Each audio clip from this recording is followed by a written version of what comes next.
The movie begins with Deadpool telling us that he thought for a long time that no movie would be made about him because of the rights issue between Disney and Fox. But finally, Marvel decided to make his movie, although they used to believe that Deadpool didn't deserve one. Then he says we might be wondering how they can continue without dishonoring Wolverine's memory. Damn it! Son of a... I'm much calmer now. I gotta be honest, I've always wanted to ride with you, Logue.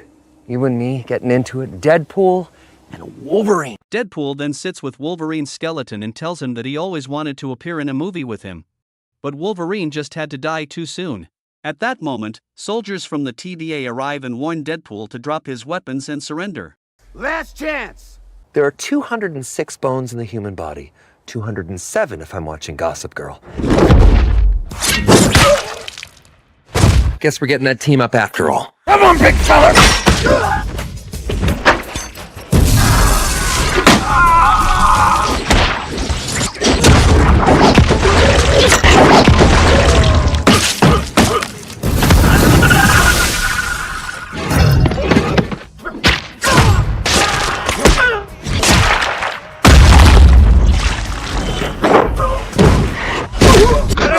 From outside the box!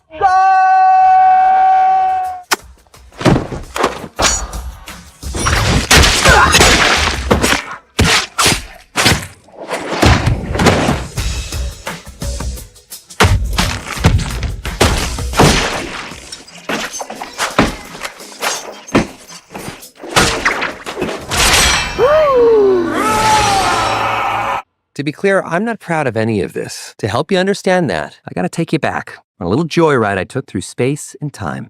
Back in the past, on Earth 616, Deadpool goes for an interview with Mr. Happy to join the Avengers. There, he explains that he needs to become an Avenger so he doesn't feel embarrassed in front of his girlfriend and finally get a good job. However, Mr. Happy tells him that the Avengers don't do their work for themselves, they do it because others need them. I was caught smasturbating in the lobby of Stark Towers, but I can assure you that those toy Hulk hands, you brace yourself and you ravage the midsection. I get it. Okay, thank you. After that, Mr. Happy bids Deadpool farewell, advising him that he's aiming too high and should instead focus on aiming for the middle and being happy with where he is. 6 years later, Deadpool has retired from his mercenary work and is now working as a car sales consultant. At work, his friend Peter, who is also a big fan of his, suggests he return to his mercenary job. But Deadpool tells him he's given up that life, and even though he isn't living his dream life, he's done being a mercenary. Later that night, while heading home with Peter, Deadpool notices some people suspiciously taking pictures of him and watching him. But since it's his birthday, he doesn't confront them. When he enters his apartment with Peter, Deadpool's ex-girlfriend Vanessa and all his close friends surprise him with a birthday party. During the party, Deadpool talks with Vanessa, and it's clear that he still has feelings for her. Later, while cutting the cake, Deadpool tells his friends that he's proud to be surrounded by all of them and that this is the greatest happiness for him. As soon as Deadpool blows out his candle, there's a knock at the door. Wade Wilson? Oh yeah, dancers. Dopinder must have ordered you. Pegging isn't new for me, friendo, but it is for Disney. We're gonna move on down the hallway. I don't like you. You appear to have soiled yourself while unconscious. I wasn't unconscious. Deadpool wakes up at the TVA, where an officer named Mr. Paradox introduces himself and explains what the TVA is. Paradox tells him that although Deadpool has misused his timeline many times, that's not the reason they took him. He then takes Deadpool to the main room, where Paradox explains that he has been chosen for a higher purpose. Cap. Wade, you can be a hero among heroes. And what is that? Is that Thor? Is he crying? Let's not. Why is Thor crying? Quick, Do not tell me. speak to her. Deadpool realizes that he has been chosen to change the Marvel Universe forever, and he calls himself Marvel Jesus. Suck it, Fox. I'm going to Disneyland. Deadpool says there's just one thing missing, and he ends up in a tailor's room where a TVA tailor suits him up. When Deadpool returns, he praises his new suit and adamantium katanas, joking that the underwear of the nearby middle management officer is getting tighter. Afterward, Deadpool asks for one last chance to say goodbye to his friends before leaving for another universe. At this point, Paradox reveals that Deadpool can't go back to his own universe because it's going to end soon. Paradox explains that Deadpool's universe is slowly decaying because its anchor being has died. He goes on to say that an anchor being is a person of vital importance who holds the reality of a universe together.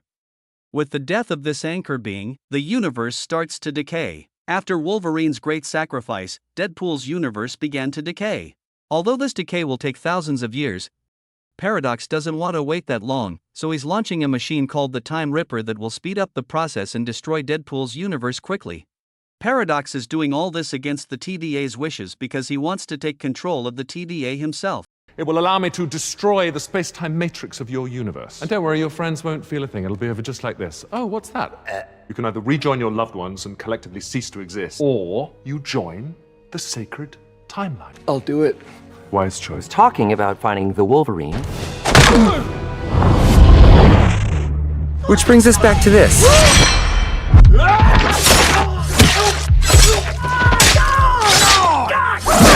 Now we're talking! Logan was a hero, and the only thing worth a to ever come out of Canada. Get my country's name out of your f***ing mouth. Logan! Who's asking? Well, look at this little Harry Lou Retton. Oh, well, now we're talking. Oh, yeah. I'm Marvel Jesus, you dull creature, and I will not... Yes! Ahoy! Everything seems to be on fire. Do you have a dragon? What in the... Are you okay? It's not you. We're just going in a different direction.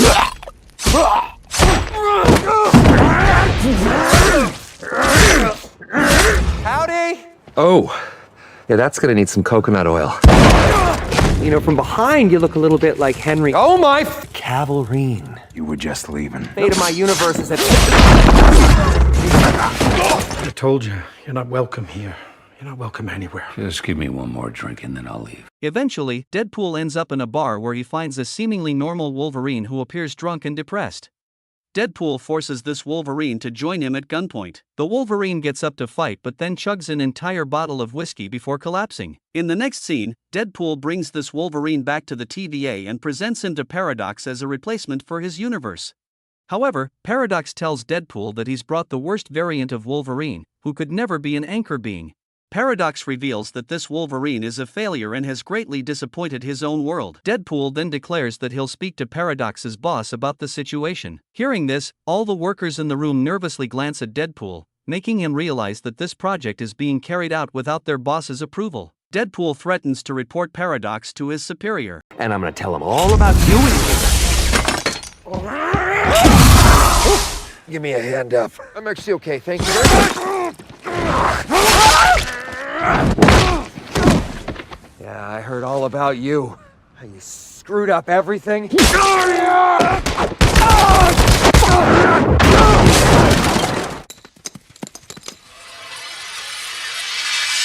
Get your spectral sock out, nerds. This gonna get good.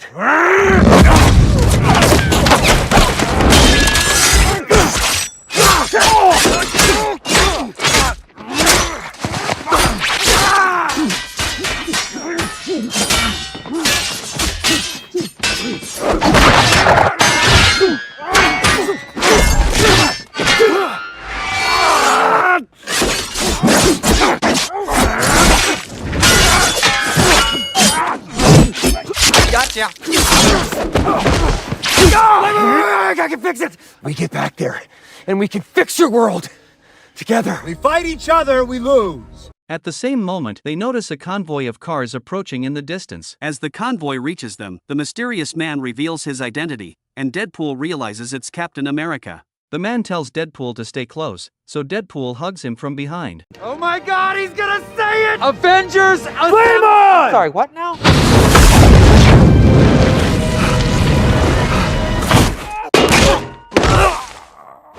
We don't know that guy. We thought we did. Ready to die. Okay, good luck. I'm a huge fan. Wolverine quickly decapitates Sabretooth with a swift slash. Pyro signals his partner Toad, who activates a magnet that pulls Deadpool and Wolverine towards it. They, along with Johnny, are then captured and taken to Cassandra.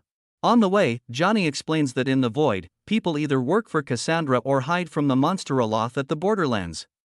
Johnny further reveals that the Void is a dumping ground for those who misbehave within the multiverse. where Aloth eventually wipes them out. In the void, you're either food for Alioth, or you work for her. Soon, they arrive at Cassandra's base, which is built within the remains of a giant Ant-Man. Cassandra Nova introduces herself as Charles Xavier's twin sister. Deadpool sarcastically mentions that Johnny already told them about her and lists off vulgar curses about her, quoting Johnny. Yeah, Johnny told us. His words, not mine. Hell-bent on domination and pain. Finger-licking, dead inside, pixie slab of third-rate dime store nut milk can eat your delicious sister. I don't even know what half of that means. You said all that about me. No. It's like you said in the convoy. I have never said any of those words in my entire life.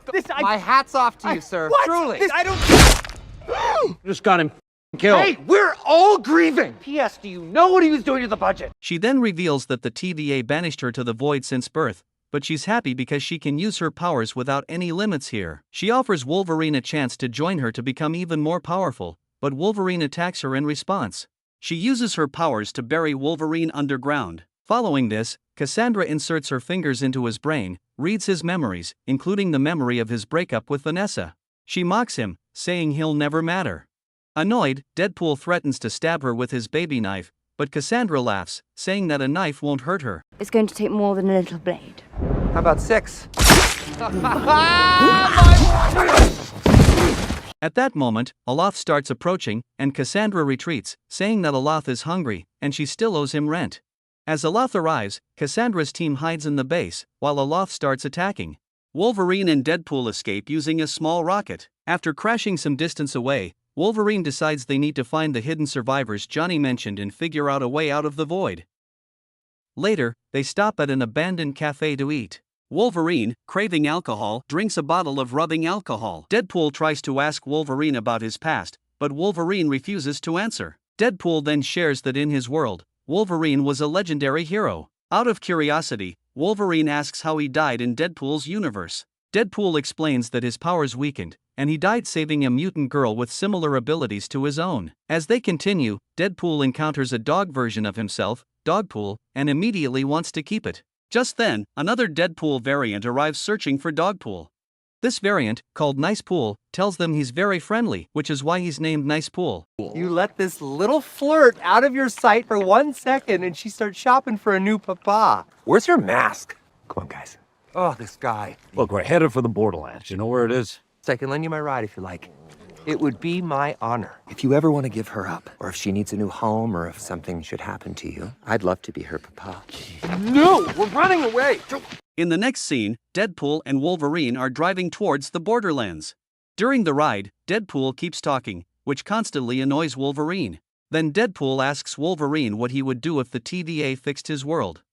Hearing the word if, Wolverine immediately stops the car and realizes that Deadpool lied to him about the TVA being able to fix his world. If they can fix your world, what's the first thing you're gonna do when you get out of here? What did you say? If they can fix your world? No! No, I made an educated wish! My entire world is right here in this picture. You know how to save him. One more word. Please give me one. Gubernatorial. You will never save the world. You couldn't even save a relationship with a goddamn stripper. Well, you got nothing to say, mouth?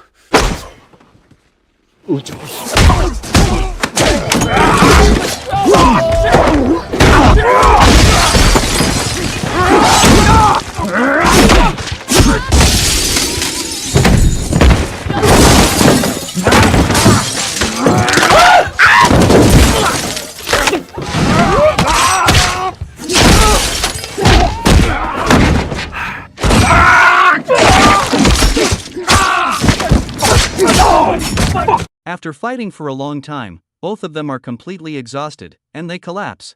The next morning, an unknown person drives their car, taking them somewhere. Moments later, Deadpool wakes up, mentioning Thor's name. Feeling threatened, Deadpool tries to escape but is stopped by a superhero named Elektra. Soon, Blade and Gambit also enter the scene. Gambit is a superhero who can charge playing cards and turn them into explosives. Deadpool tells them he can defeat Cassandra with the help of the three of them. You are Wonder Elektra. And you thought you were, retired. Retarded. You look like the superhero version of Hawkeye. The name's Remy Labo. You diable blanc. Tell you now, it's just a common courtesy to ask before you drink up all of my liquor. Deadpool tells them he can defeat Cassandra with the help of the three of them, but Blade informs him that they have someone else on their side. Deadpool hopes it's Magneto, but Blade reveals that Magneto is already dead. At that moment, Laura, the girl Wolverine had saved, appears and tells them she was the one who drove them there. Deadpool is thrilled and says that he has previously escaped Cassandra and now, with their help, he can face her again and find a way out of the void. Initially, Blade and his team are hesitant, however, they realize they could use Juggernaut's helmet, who is on Cassandra's team. Hearing this, Deadpool finalizes the plan, and Blade's team agrees to join him, realizing they have little to gain by staying in the void. Meanwhile, Wolverine is in a depressed state and refuses to join them, focused instead on drinking wine. Laura approaches Wolverine that night, telling him how the other Wolverine saved her, but this Wolverine, feeling defeated, explains how he disappointed his world. Laura reminds him that they are going to face Cassandra the next day, and without him, they won't succeed. But Wolverine dismisses her, saying that this isn't his fight, and if she believes in him, she has the wrong guy. Laura responds by saying he's always been the wrong guy until he wasn't. While this is happening, Pyro is in contact with Paradox, informing him that Deadpool and Wolverine escaped Cassandra and have joined forces with others. However, Paradox, not wanting to take any risks, gives Pyro the task of killing Cassandra before she or anyone else decides to escape the void. The next morning, Deadpool, Blade, and his team drive towards Cassandra's base. Where'd you get that little beauty? That's Punisher's AT4. There's only been one Blade. There's only ever gonna be one Blade.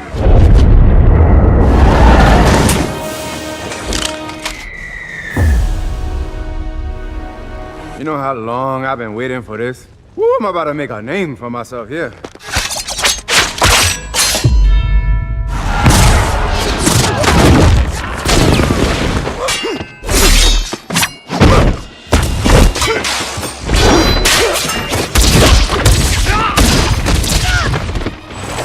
And boom.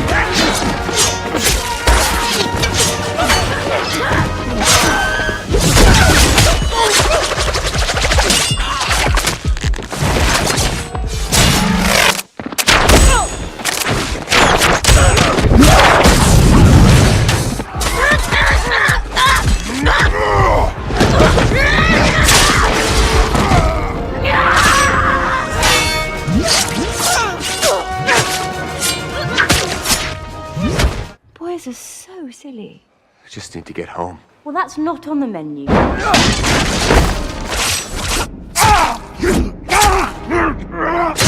What's going on in here?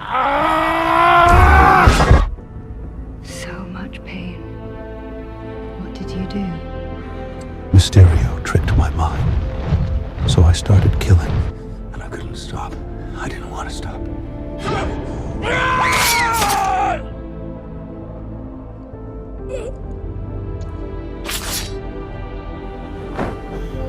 Love me.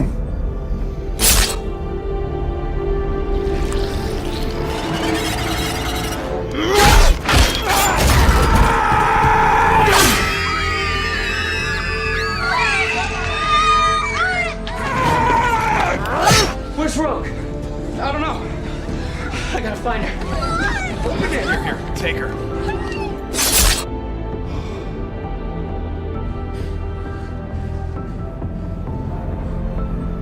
My little animal. You wanna shoot me? Shoot me! You found them, the X-Men? You need to wake up!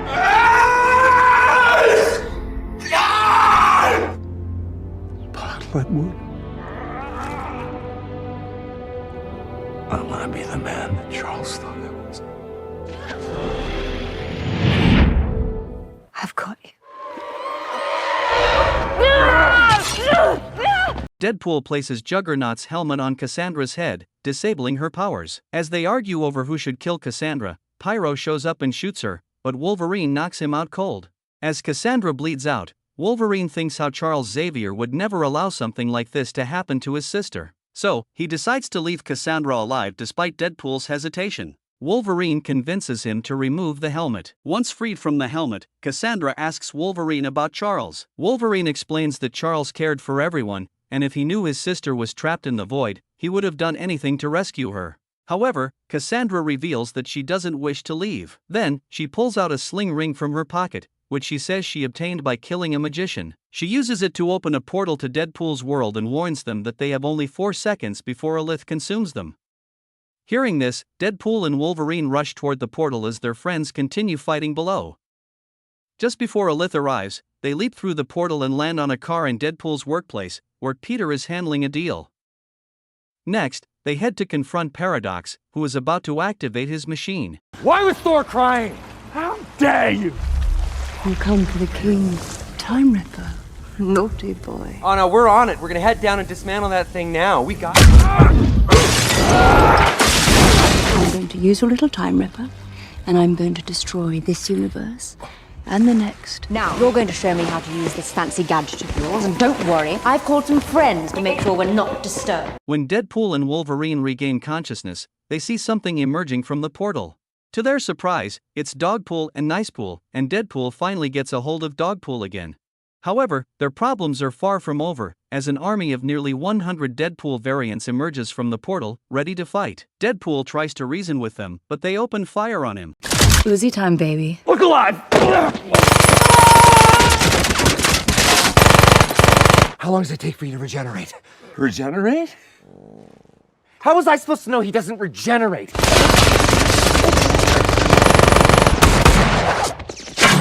You're gonna live. Look at me, Nicepool. Say it louder! I'm gonna live! Hold your fire! This is for him. Are you ready? Hey, you don't want to see this, bub. That's a good girl. You save the good stuff for special occasions? Killing mostly.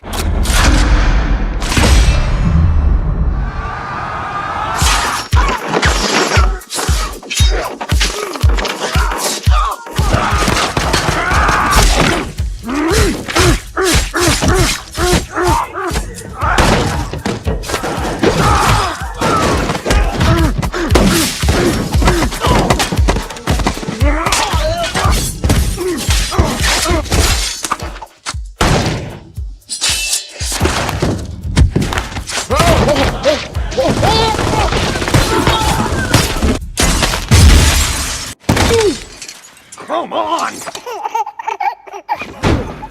I guess these ones regenerate. Stand down! You guys know Peter? You kidding me? Every Deadpool has a Peter.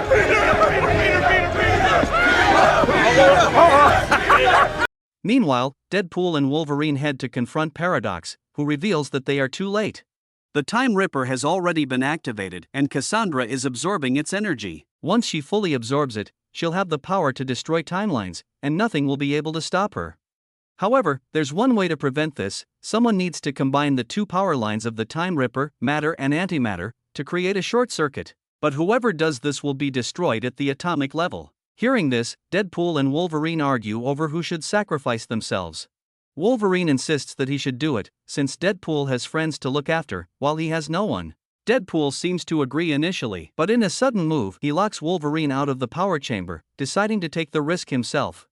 As Cassandra rapidly absorbs energy and the timeline's integrity begins to collapse, on the other hand, Deadpool struggles as he grabs one energy source and moves toward the other. Just as the time is about to hit 0% integrity, Wolverine breaks back in.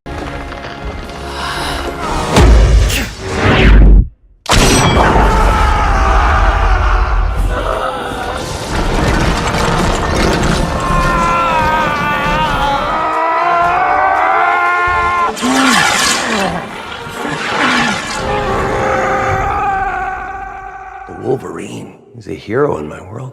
For the first time in my life, I am proud to wear this suit. Wade, you can finally matter.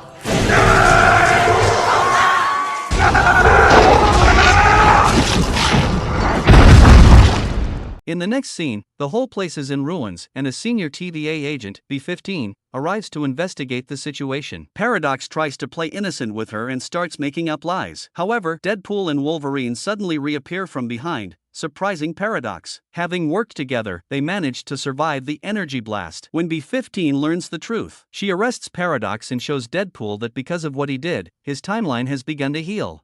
Deadpool then asks B-15 to help some of his friends trapped in the void and suggests fixing Wolverine's past too.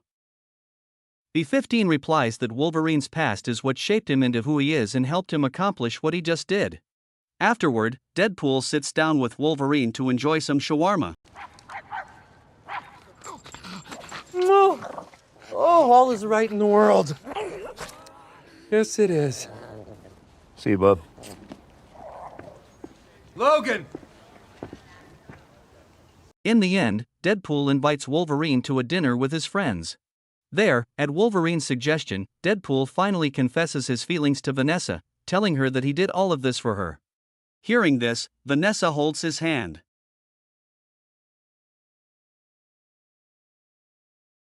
Thus, we reach the end of this film. Thanks for watching. You can like this video to support us. Don't forget to subscribe for more content. See you in the next video. Goodbye.